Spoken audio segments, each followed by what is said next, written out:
Yəhya 8-ci fəsil. Lakin İsa Zeytun dağına getdi. Səhər tezdən yenə məbədə gəldi. Bütün xalq onun yanına toplaşdı. O da oturub onlara təlim öyrətməyə başladı. İlahiyyatçılar və fariseylər zina üstündə tutulmuş bir qadını oraya gətirdilər. Onu ortaya çıxarıb İsa'ya dedilər: "Müəllim, bu qadın zina eləyərkən əməlində yaxalandı. Qanunda Musa bizə əmr eləyib ki, belələrini daşqalaq eləyək. Bəs sən nə deyirsən?" Bunu İsa'nı sınamaq üçün deyirdilər. Onu ittiham eləmək üçün bəhanə axtarırdılar.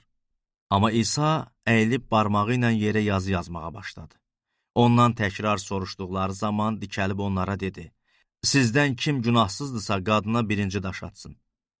Sonra yenə əyilib yerə yazı yazdı. Bu sözləri eşidənlər başda ağsaqqallar olmaqla bir-bir oradan uzaqlaşdılar.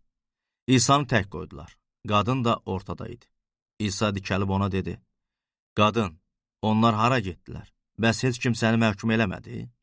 Qadın, "Heç kim, ağa," dedi. Onda İsa dedi: "Mən də səni məhkum eləmirəm. Get, daha günah eləmə." Doğru şəhadət. Sonra İsa yenə xalqa dedi: "Dünyanın nuru mənəm. Mənim ardımca gələn heç vaxt qaranlıqda gəzməyəcək, həyat nuruna malik olacaq." Fariseylər ona dedilər: "Sən özün barəndə şəhadət eləyirsən. Sənin şəhadətin etibarlı deyil." İsa onlara cavab verdi: "Mən özüm barəmdə şəhadət eləsəm də, şəhadətim etibarlıdır. Çünki hardan gəlib hara gedəcəyimi bilirəm. Sizsə mənim hardan gəlib hara gedəcəyimi bilmirsiniz. Siz bəşər qaydalarına görə mühakimə eləyirsiniz. Mənsə heç kəsi mühakimə eləmirəm. Mən mühakimə eləsəm də, verdiyim hökm doğrudur. Çünki tək deyiləm. Məni göndərən ata mənləndir. Sizin qanununuzda da yazılıb ki, 2 nəfərin şəhadəti etibarlıdır. Mən özüm barəmdə şəhadət eləmirəm. Məni göndərən ata da mənim barəmdə şəhadət eləyir." Onda İsa'dan soruşdular: "Atan hardadır?" İsa cavab verdi: "Siz nə məni, nə də atamı tanıyırsınız. Əgər məni tanısaydınız, atamı da tanıyardınız." İsa bu sözləri məbəddə, nəzir qoyulan yerdə təlim öyrədərkən söylədi. Heç kəs də onu tutmadı, çünki vaxtı hələ gəlməmişdi. Sonra İsa yenə onlara dedi: "Mən çıxıb gedirəm. Siz məni axtaracaqsınız və öz günahınız içində öləcəksiniz. Siz mənim gedəcəyim yerə gələ bilməzsiniz."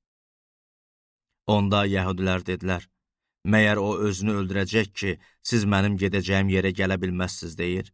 İsa onlara dedi: "Siz aşağıdansınız, mən yuxarıdanam. Siz bu dünyadansınız, mənsə bu dünyadan deyiləm. Buna görə də sizə günahlarınız içində öləcəksiniz dedim. Əgər inanmasaz ki, mən oyam, günahlarınız içində öləcəksiniz." Onda sən kimsən deyə İsa'dan soruşdular. İsa onlara dedi: "Əvvəlcədən sizə nə söyləyirəmsə oyam. Sizin barənizdə söyləyəcəyim və mühakimə eləyəcəyim çox şeylər var. Lakin məni göndərən haqdır və mən ondan eşitdiklərimi dünyaya söyləyirəm."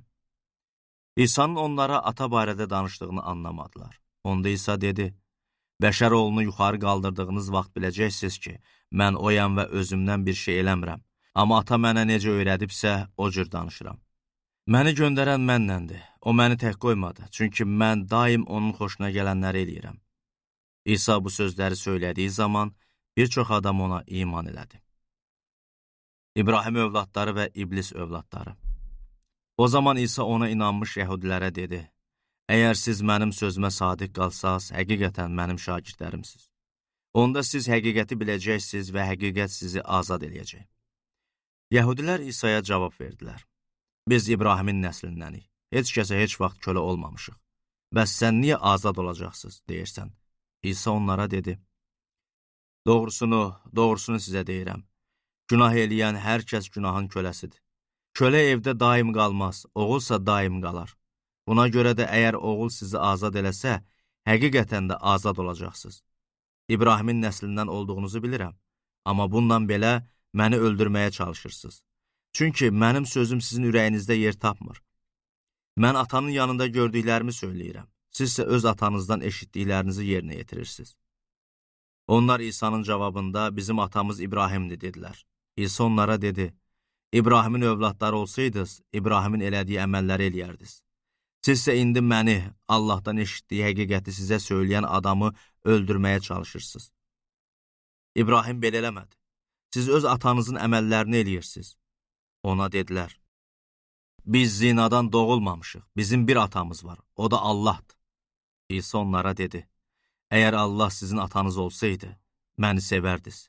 Çünki mən Allahdan çıxıb gəlmişəm və indi buradayam. Mən özümdən gəlmədim, o məni göndərdi. Söylədiklərimi niyə anlamırsınız? Çünki mənim sözümü dinləyə bilmirsiniz.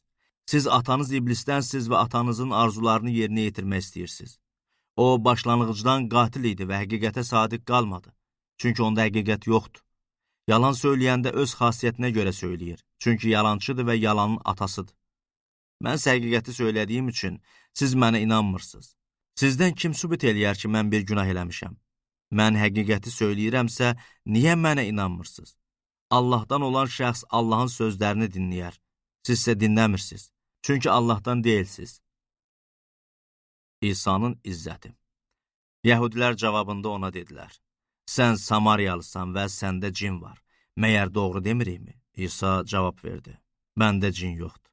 Mən atama hörmət eləyirəm, siz isə məni hörmətdən salırsınız. Mən özümə izzət axtarmıram. Mənə izzət axtaran və bu işi mühakimə eləyən biri var. Doğrusunu sizə deyirəm. Kim mənim sözümə riayət eləyərsə, heç vaxt ölüm görməyəcək. Yəhudilər ona dedilər, indi bildik ki, səndə cin var. İbrahim də öldü, peyğəmbərlər də. Amma sən, kim mənim sözümə riayət eləyərsə, heç vaxt ölməyəcək deyirsən. Yoxsa sən atamız İbrahimdən də üstünsən. O da öldü, peyğəmbərlər də. Axı sən özünü kim sayırsan? İsa cavab verdi. Əgər mən özümü izzətləndirirəmsə, mənim izzətim heçdir. Amma məni izzətləndirən atamdır. Siz onun barəsində Allahımızdır deyirsiniz, lakin onu tanımırsınız. Mən onu tanıyıram. Əgər onu tanımıram desəydim, sizin kimi yalançı olardım. Lakin mən onu tanıyıram və sözünə riayət eləyirəm. Atanız İbrahim mənim günümü görəcəyi gün şad oldu, görüb sevindi. Buna görə yəhudilər ona dedilər, sənin heç 50 yaşın yoxdur, İbrahimi necə görmüsən? İsa onlara dedi, doğrusunu sizə deyirəm. İbrahim olmazdan qabaq var olan mənəm. O zaman İsa'nı daşqalaq eləmək üçün yerdən daş götürdülər. Amma İsa gizləndi və məbədddən çıxdı.